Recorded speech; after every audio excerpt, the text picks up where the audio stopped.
Alteraciones de la ventilación. Vamos a hablar del tema que realmente no se debería llamar alteraciones de la ventilación, se debería llamar alteraciones en el CO2. Pero bueno, vamos a platicar un poquito acerca de esto y cuál es el impacto de algunas de las enfermedades más comunes sobre finalmente el CO2, ¿no? Porque esta clase no se debería llamar alteraciones de la ventilación, sino alteraciones del CO2. Entonces vamos a hablar un retorgatorio de lo que es ventilación, un poco de hipoventilación, que pues es ventilar menos, como su nombre lo dice, algunos síndromes asociados y finalmente hiperventilación. Entonces, la ventilación realmente es algo muy sencillo, renovar aire, ¿sí? Es el renovar el aire que está dentro de las vías aéreas. Entonces, um, podemos ver aquí la fórmula de la ventilación. Y ventilación es igual a volumen corriente menos el volumen que está en el espacio muerto por la frecuencia. Y hacer el paréntesis que esta es ventilación alveolar, es decir, renovar el aire que participa en el intercambio gaseoso. Entonces, tenemos aquí ventilación alveolar, ¿sí? Que es igual al volumen tidal o volumen corriente menos el volumen del espacio muerto por la frecuencia respiratoria. Entonces, primer factor,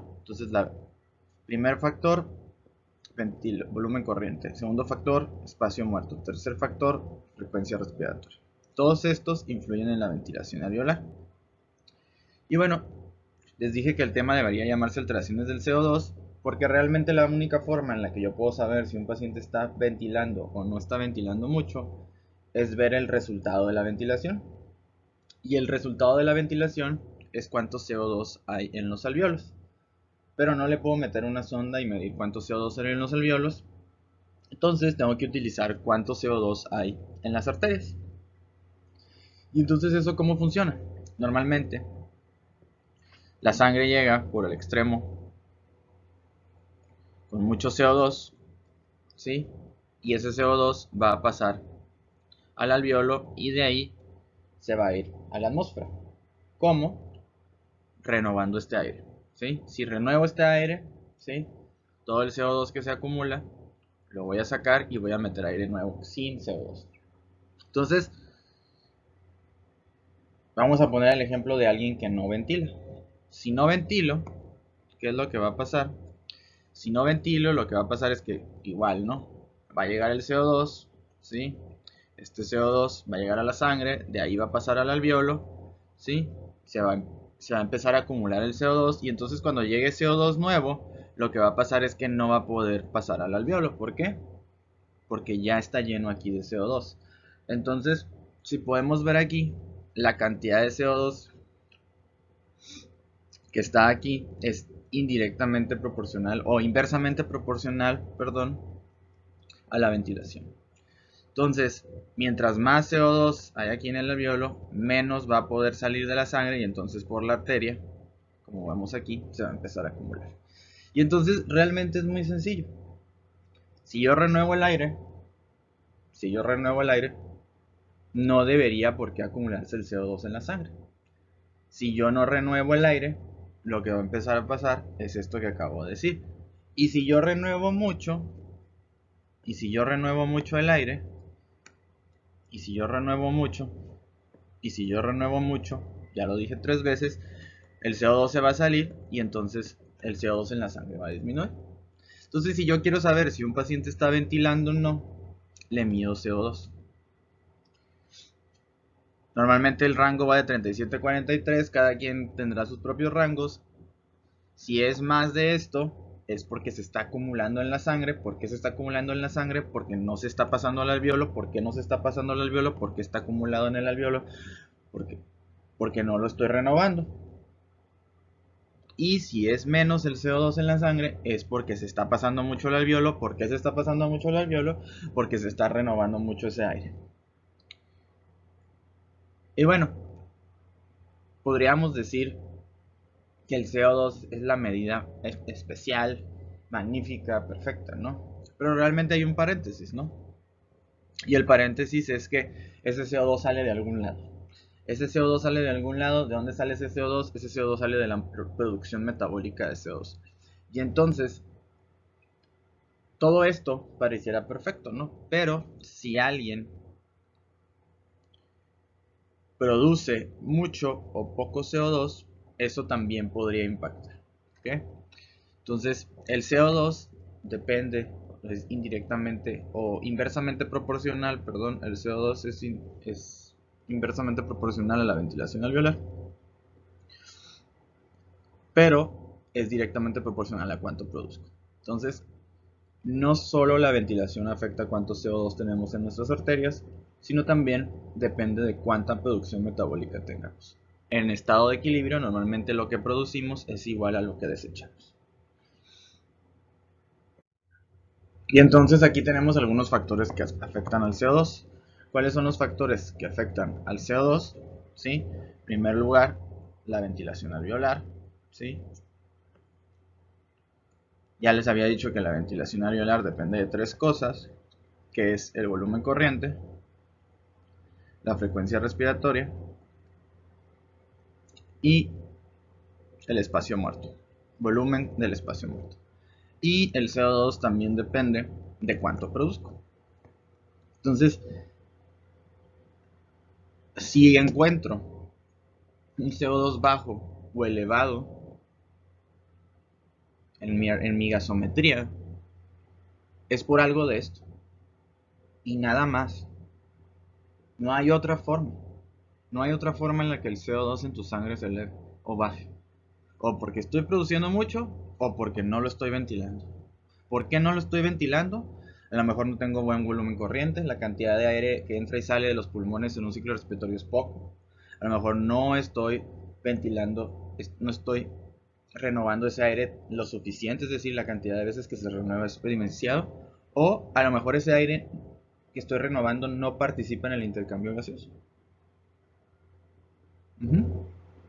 Entonces, para fines prácticos, los más importantes son estos y estos, que finalmente van a terminar en esto. Y en términos secundarios van a estar estos y estos. Y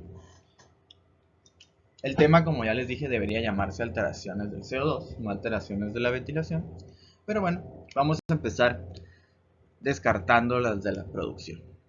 Entonces, la producción de CO2, la producción de los tejidos de CO2, ¿por qué pudiera encontrar un CO2 elevado o un CO2 bajo en un paciente, una presión parcial de CO2 baja o alta en un paciente? Pues podría ser por la producción. Difícilmente lo podrías hacer, pero podría ser por la producción. La producción se abrevia así, la producción tisular de CO2 se abrevia de esta forma y puede ser o porque aumenta el metabolismo, eso aumentaría la PCO2, como ya habíamos dicho, o porque disminuye el metabolismo, eso disminuiría la PCO2. Entonces, ¿cuáles serían las cosas que pueden aumentar el metabolismo? Sepsis, un proceso inflamatorio, muchas células, utilizando mucho oxígeno, produciendo mucho CO2. Quemaduras, un proceso inflamatorio por destrucción, muchas células inflamatorias, gastando oxígeno, produciendo CO2. Fiebre, tormenta de citocinas que se produce, que aumenta el gasto energético de la mayoría de los tejidos, ¿sí? En el cuerpo, ¿sí?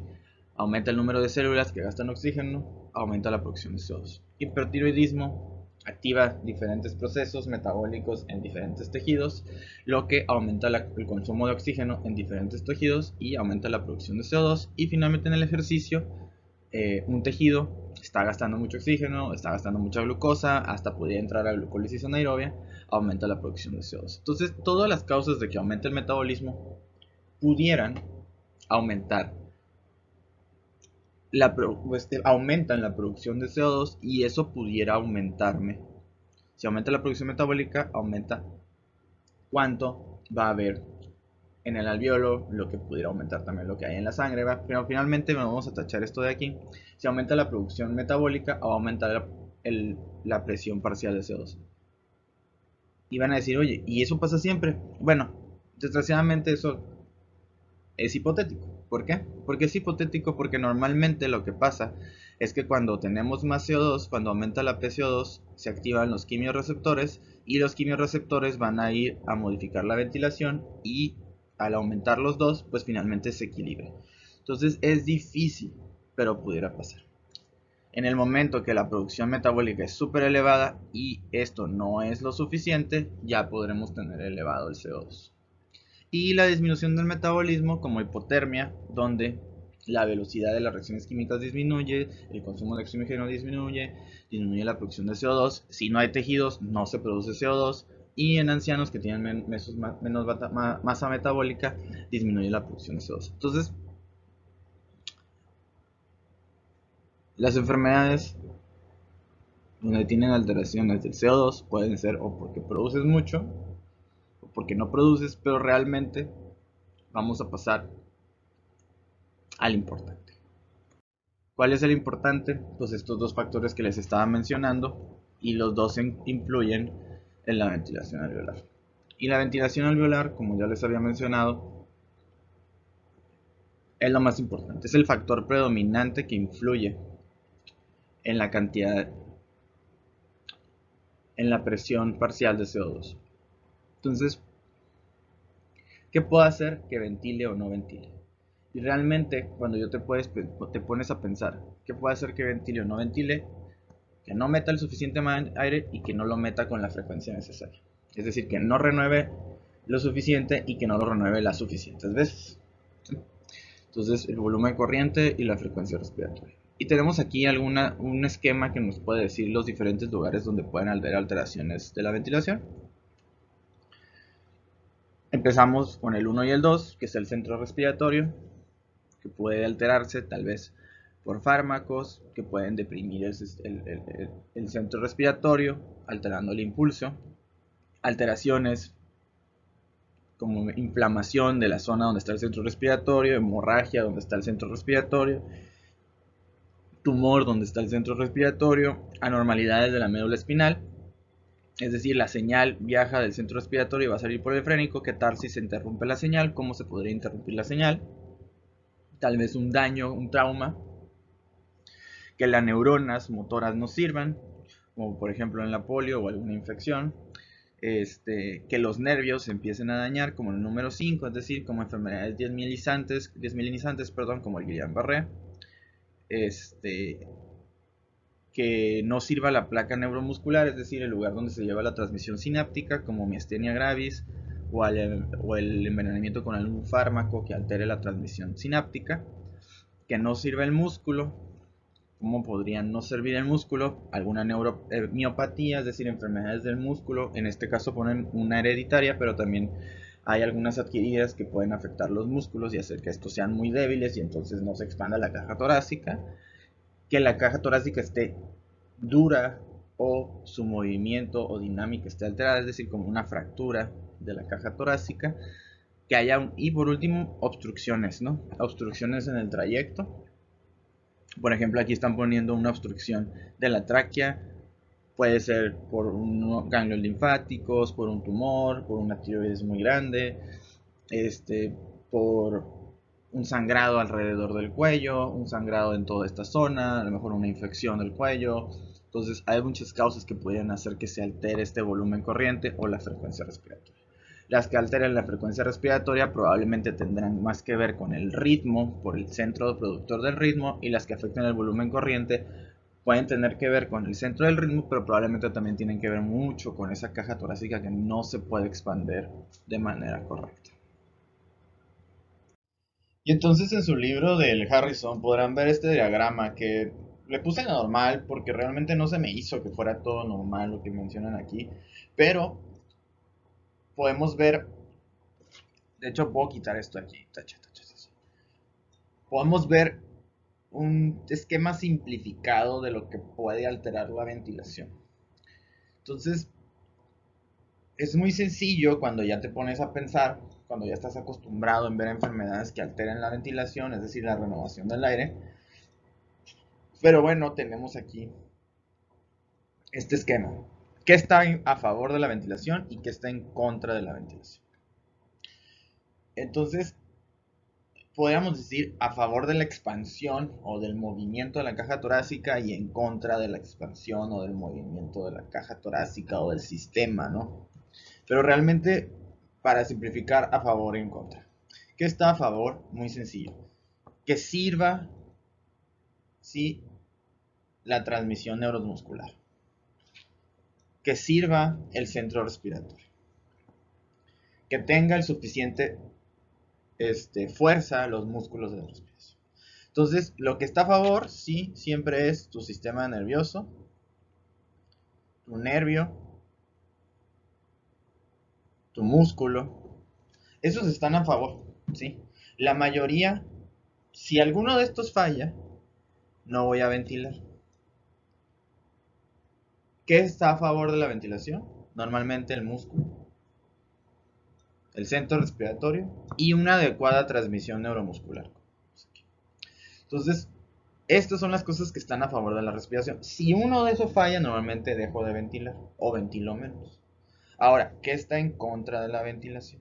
¿Qué está en contra de la ventilación? Lo que está en contra de la ventilación, ¿sí? Es, por ejemplo, el pulmón. El pulmón es como un globito que no quiere que se expanda, entonces ese pulmón, ¿sí?, normalmente no se quiere expandir. Mientras más se expande el pulmón, menos se quiere expandir. Entonces realmente estos dos los podríamos combinar, pero bueno, el pulmón está en contra de la ventilación. El pulmón no se quiere expandir. El pulmón no se quiere expandir. Normalmente los estímulos de acá son los estímulos que están a favor de la ventilación, le ganan al pulmón y lo expanden. Y ahora tenemos también la caja torácica. Van a decir, no, profe, no era que la caja torácica no se quería expandir. Que se quiere expandir la caja torácica no se supone, no es lo mismo que esté a favor de la ventilación. La caja torácica, ¿sí? La caja torácica hay que expandirla. Entonces, la caja torácica también en algunas ocasiones patológicas puede estar en contra de la ventilación. Entonces, normalmente, si tú quieres saber si un paciente, ¿por qué mi paciente tiene el CO2 elevado? Es por algo así, ¿sí? O quieres saber por qué tiene el CO2 bajo, es porque hay alguna alteración o de la ventilación o de la producción. La mayoría de las veces es de la ventilación. Entonces, o está ventilando mucho o está ventilando poco. Si está ventilando mucho es porque estos ganan. Si está ventilando poco es porque estos ganan. Fin de la historia. Ahora vamos a ver unos ejemplos y pasarlos a hipoventilación. Hipoventilación. Este diagrama me gusta porque vienen muchas de las enfermedades que pueden causar hipoventilación y lo hacen de una manera de la que ya expliqué. Lo que está a favor y lo que está en contra. Si lo que está a favor falla, vamos para acá. Si lo que está en contra gana, nos vamos a ir para acá. Fin de esto. Entonces, ¿qué? Vamos a ver. Entonces vamos a empezar con el centro respiratorio. Todo lo que afecta el centro respiratorio. Es decir, un paciente que tiene alguna enfermedad del sueño, probablemente, ¿sí? Es decir, enfermedades genéticas que afecten el centro respiratorio durante el sueño, no va a ventilar de manera correcta. ¿Qué voy a encontrar? Elevado CO2. Uso de narcóticos sedantes que afecten directamente la transmisión nerviosa en el centro respiratorio, disminuye, ¿sí?, la rampa respiratoria, todo el impulso respiratorio, no va a ventilar. Un infarto en el centro respiratorio, imagínate. Hipotiroidismo, alteraciones del centro respiratorio relacionadas con el hipotiroidismo, no va a ventilar. Y enfermedad primaria en la que no sirve el centro respiratorio, no va a ventilar. Entonces, si no sirve el centro respiratorio, no va a ventilar. Y hay muchas enfermedades, como ven aquí, y fármacos que hacen que un paciente no ventila. El más común es un narcótico. Los narcóticos sedantes normalmente hay que darlos con cuidado porque un paciente, si se me pasa, deprimo completamente el centro respiratorio y llega con una frecuencia respiratoria muy baja. Ahora, no sirve la transmisión neuromuscular. O no sirve el nervio, o no sirve el músculo, o no sirven los dos, o no sirve la sinapsis. ¿Qué te parece que no sirve el nervio frénico? ¿Qué te parece que la médula espinal está aplastada, entonces no sirve el nervio, está dañado el nervio? Que no sirve la sinapsis por la miastenia gravis, ándale, que no sirven las motoneuronas con la amyotrophic lateral sclerosis, vámonos. Entonces, todo eso puede ser que no ventilo. ¿Y qué te parece que mis músculos estén débiles? Alguna miopatía, puede ser por hipotiroidismo, miopatías por por fármacos, miopatías por algunas infecciones, miopatías genéticas y finalmente miopatías autoinmunes, ¿no? Todas esas pudieran en un paciente llegar a que no tuviera la suficiente fuerza para ventilar. Paciente malnutrido, empiezan a desgastar los músculos de la respiración, no ventila de manera adecuada, y un paciente fatigado, estado, tal vez un paciente que lleva mucho tiempo con taquipnea, esos músculos se van a cansar y va a haber un momento en el que pueden ganar los del otro lado. Y bueno, que está en contra de la ventilación, que en algunas ocasiones pudiera ganar, un tórax que está deforme no se expande de la misma forma, un tórax que está deforme no se expande de la misma forma, o eso pudiera causar, ¿sí?, hipoventilación. Un tórax que está aplastado, ya sea por grasa, ya sea por distensión abdominal, no se expande la caja torácica de la manera correcta. Y finalmente, el pulmón. ¿Qué tal si el pulmón tiene algo que lo hace más difícil de expander? Es decir, ¿qué tal si se llena el intersticio de una sustancia extraña y esta sustancia extraña al llegar al intersticio hace que ya no se expande de la misma forma el tórax, el pulmón se vuelve un globo pero mucho más duro, una obstrucción, ¿sí?, que obstruye la entrada de aire, entonces se vuelve más difícil renovar ese aire, que esté colapsada una zona. La telectasis es un colapso de las vías aéreas y esas vías aéreas van a ser mucho más difíciles de abrir. Probablemente ahora no voy a ventilar lo mismo. ¿Y qué te parece un émbolo que va al pulmón? Es decir, un trombo que se desprende, llega al pulmón, inflama una zona del pulmón y esa zona del pulmón, al estar inflamada, va a ser mucho más difícil que se expanda. Entonces tenemos algunas causas de hipoventilación. ¿Cómo me doy cuenta que un paciente está hipoventilando? Porque aumenta la PCO2 así, grande. Si no renuevo el aire, no renuevo el CO2. Y si no renuevo el CO2 que está en los alveolos, no lo voy a poder sacar de la sangre del alveolo. Entonces, ¿cuáles son las consecuencias? Las consecuencias pueden ser a corto plazo y a largo plazo. A corto plazo, agudamente, lo que va a pasar es que ese CO2 se va a unir con el agua y finalmente va a terminar formando hidrógenos, lo que va a disminuir el pH. Ese hidrógeno, lo que va a pasar, que se está formando, ¿sí?, va a disminuir el pH. Y agudamente no debería haber por qué cambios en el bicarbonato. No debería haber cambios en el bicarbonato. Pero en forma crónica, ¿qué es lo que va a pasar? En forma crónica son estas cosas que vemos aquí. De forma crónica va a haber un aumento del CO2 en el alveolo, lo que va a hacer que se retenga el CO2 en la arteria, y al retenerse el CO2 en la arteria, cuando este llega al riñón, ¿sí?, este cambio crónico de CO2 lo que va a causar es una retención renal de bicarbonato. La retención renal de bicarbonato a largo plazo lo que va a hacer es que aumente el bicarbonato a largo plazo, es decir, de manera crónica, y de manera crónica el pH va a volver a la normalidad.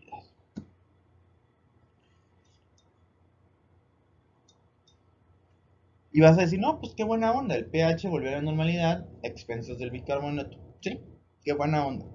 El pH ya no es problema. Pero lo que sí es problema es que si no renuevo el aire en los alveolos, tampoco renuevo el oxígeno. Y un oxígeno bajo en los alveolos, ustedes recuerdan que me va a causar un fenómeno que se llama vasoconstricción hipóxica. La vasoconstricción hipóxica es la vasoconstricción arteriolar pulmonar para desviar la sangre a las diferentes zonas del pulmón. Esa vasoconstricción hipóxica de forma crónica me puede llegar a causar hipertensión arterial pulmonar, lo que me va a terminar dañando el ventrículo derecho a largo plazo, es decir, causando falla cardíaca derecha. Y bueno, tenemos algunos síndromes de hipoventilación que son enfermedades discretas que realmente no me las pongo aquí de forma informativa. Por ejemplo, la obesidad de hipoventilación, es decir, personas que son muy obesas, índice de masa corporal mayor a 30, por mucho tiempo tienen una dificultad para la expansión, ¿sí?, de la caja torácica, expansión pulmonar, crear esas presiones negativas en la pleura. y finalmente esos pulmones sufren cambios crónicos. Entonces son pacientes que están crónicamente hipoventilados, crónicamente tienen CO2 elevados porque no lo pueden renovar de manera correcta y van a terminar con las alteraciones que ya les mencioné en la diapositiva pasada. No les sorprenda ver un paciente obeso con un CO2 elevado y un bicarbonato elevado. No les sorprenda. Ese paciente ha hipoventilado toda su vida, o bueno, lo que lleva siendo obeso.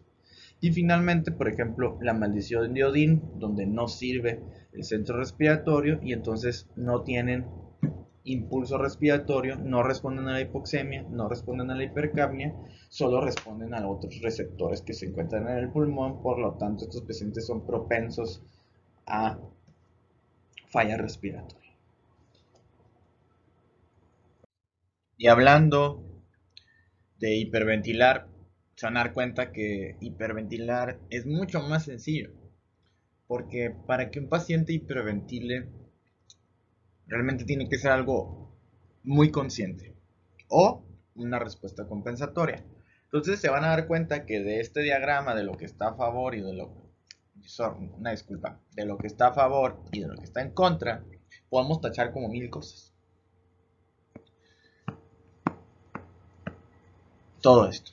Y realmente lo único que puede ser que un paciente hiperventile, o sea, aumente la ventilación disminuyendo los niveles de la presión parcial de CO2, perdón, es que aumente el impulso, que aumente que aumente, ¿sí?, la descarga del centro respiratorio. Y solamente hay dos cosas que lo pueden hacer. Número uno, que el voluntario / ataque de pánico. Y número dos, respuesta compensatoria a quimioterapia. Son las únicas dos causas que un paciente puede hiperventilar. Que sea voluntario mediante un ataque de pánico, o que el paciente tenga una respuesta compensadora por los quimiorreceptores, aumentando la ventilación. Entonces, agudo versus crónico. Ya sabemos lo que va a pasar. Va a haber una disminución de la PCO2. ¿Por qué? Porque el paciente está renueve y renueve aire. Entonces la sangre que pasa por los pulmones, todo ese CO2 que está disuelto, va a viajar a unos alvéolos que están vacíos. No tienen CO2, entonces nos estamos deshaciendo del CO2 en la sangre. ¿Cuál va a ser la respuesta compensadora? Aguda, ¿verdad?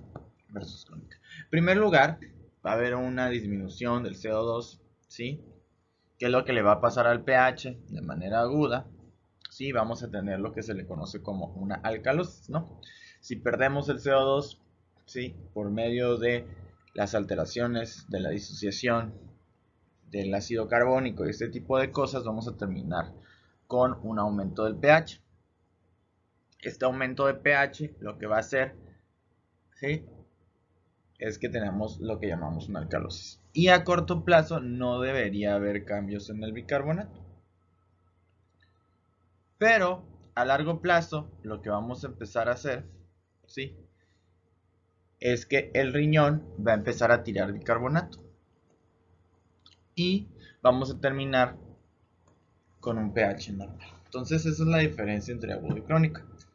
Afortunadamente es difícil, ¿sí?, es difícil que tengamos una hiperventilación crónica. Pero se van a dar cuenta más adelante en algunas enfermedades especiales que pudiera pasar. Que un paciente esté hiperventilando crónicamente y van a decir un ataque de pánico dura un poco y la respuesta voluntaria de pues eso no lo puedo mantener mucho tiempo. Pero ¿qué tal si la respuesta quimiorreceptora la duro por mucho tiempo? Y eso puede pasar en algunos pacientes. Entonces eso lo vamos a ver en unas enfermedades más importantes.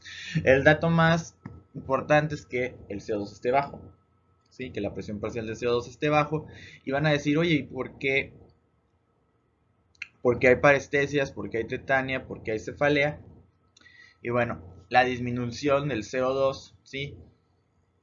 Hay que recordar que el flujo sanguíneo cerebral, ¿sí?, es directamente proporcional al CO2. la presión parcial de CO2, ¿sí? Es directamente proporcional a la presión parcial de CO2. Entonces, si disminuye la presión parcial de CO2, va a disminuir el flujo sanguíneo cerebral y eso puede causar cefalea. Pero ahora sí, ¿por qué causa parestesia y qué causa tetania? Bueno, eso tiene que ver un poquito con las alteraciones del calcio. Esta es la albúmina. Y la albúmina en su superficie tiene pegadas algunas cosas. ¿Sí? Puede tener pegados calcios y puede tener pegados hidrógenos, entre otras cosas. Y entonces lo que pasa es que este paciente inicialmente, ¿cómo va a estar? Alcalosis. Y entonces si hay alcalosis es porque a la sangre le faltan hidrógenos. Y entonces si a la sangre le faltan hidrógenos, estos hidrógenos que estaban pegados a la albúmina se van a despegar, y lo que va a pasar es que los calcios que están libres en la sangre van a ir a tomar su lugar.